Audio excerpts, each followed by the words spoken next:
My name is Dushime. As a student at Tangaza University College in Nairobi, Kenya, where I am studying a Bachelor of Arts in Sustainable Human Development through the School of Arts and Social Sciences.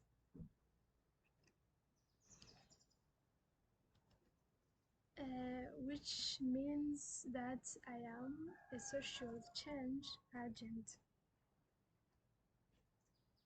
I have contributed to social reform by beginning uh, knowing about myself, my values, my spirituality, and my strong convictions.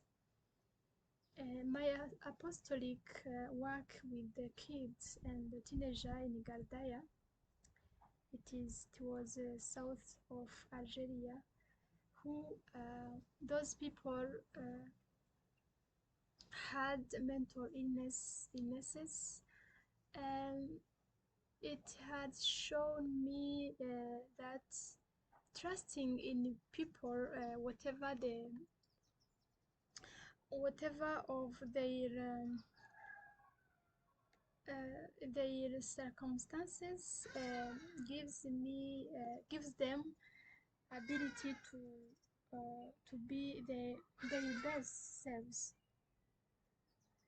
Here I'm going to share an apostolic experience that gave me the chance to practice my spirituality. From 2018 to 2021, I was doing apostolic activities in a psychopedagogy center for people with disabilities. It was an association to help people living with the mental disabilities. The center had 130 children and teenagers with 60 monitors. At the end of this year, 2018, we had in my home, my community, we received the visit of the president of this association. He brought me a gift. It was a certificate of recognition.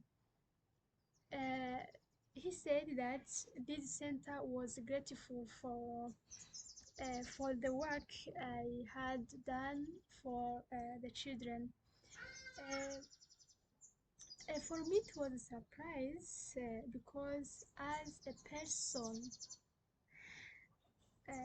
as a person of a discreet nature, I wondered how he noticed my activities, because until then I did not know this president, and I had not yet met him. So by this, I learned that the good we can do, the value of our attitudes speak louder than the words of our mouths. Uh, what I was doing exactly, the officers had entrusted me with the direction of a girl whose name Hafsa. She was 18 years. This girl was enabled for 80 years to integrate into the activities and the rhythm of the center. It was because of the weight of her disabilities. Uh, it it was given to me to take care of her because she simply attached herself only to me out of affection. For me a lot, she could obey and participate in the program and the activities. That was not the case before. Before, she remained isolated and aggressive, and for her, there was no improvement after 8 years of integration into this center. Her parents took her down to maybe rest from her. Um, to make away with Hafsa, two things were essential for me. The first, accept my limits. That I had limits, not to be prepared and no, not knowing anything in this area of children with these disabilities. I, I was there only to help with practical things, but not to teach as others.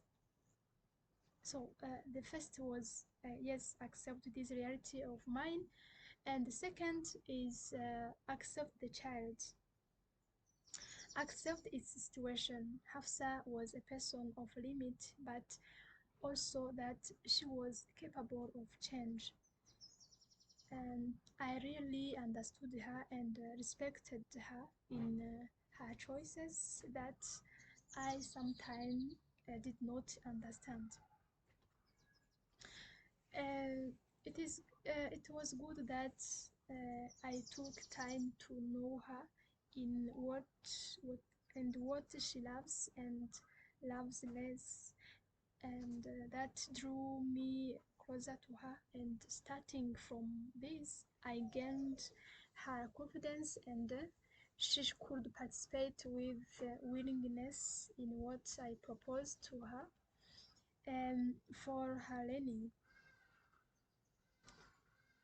Hafsa became happy, and the progression was apparent. Her improvement attracted the attention of the whole center by asking me, for example, if I was psychologist or if I had specificity for children with difficult disabilities, such as the child. The mysterious thing was that the girl was known as stubborn, dirty, aggressive, and unhappy. Uh, and all of a sudden, she was seen exceeding some limits. At the center's management request, I did a written assessment working uh, of my working methodology, and I was able to discern the significance of paying attention to the person I was accompanying by during this evaluation. Um, I was aware of her requirements, her preferences, and obstacles, so I knew how to act and what to do with her. I could see that disciplining the child was uh, disciplining a child was an indication of failure.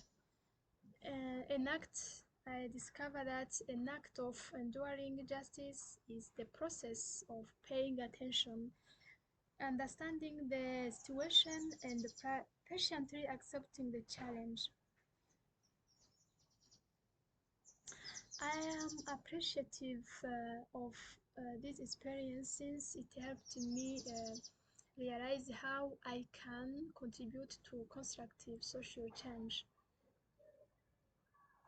Um, yeah. So now, what is social transformation? From my understanding, um, social transformation is a process that involves it involves a transformation in social reality and the people's consciousness towards human flourishing, and uh, it is improvement of life quality. It represents the journey towards a new human family and the creation of a new heaven and earth, guided by the kingdom of God. True transformation begins with individuals perceive reality differently.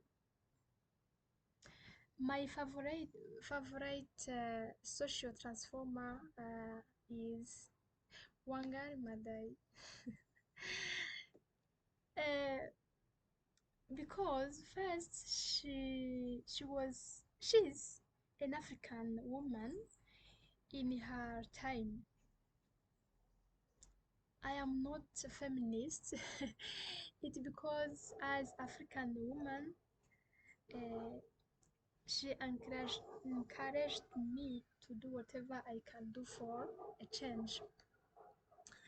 Wangari Maathai was a spiritual leader, connected her Christian beliefs with with nature, viewing the environment as a reflection of God's creation.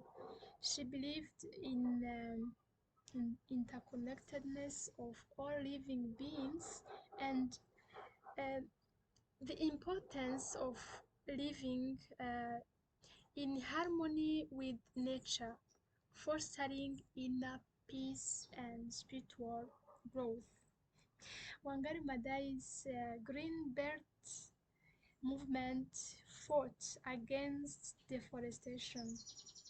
It empowered women through e- through economic opportunities and promoted sustainable farming for local food security.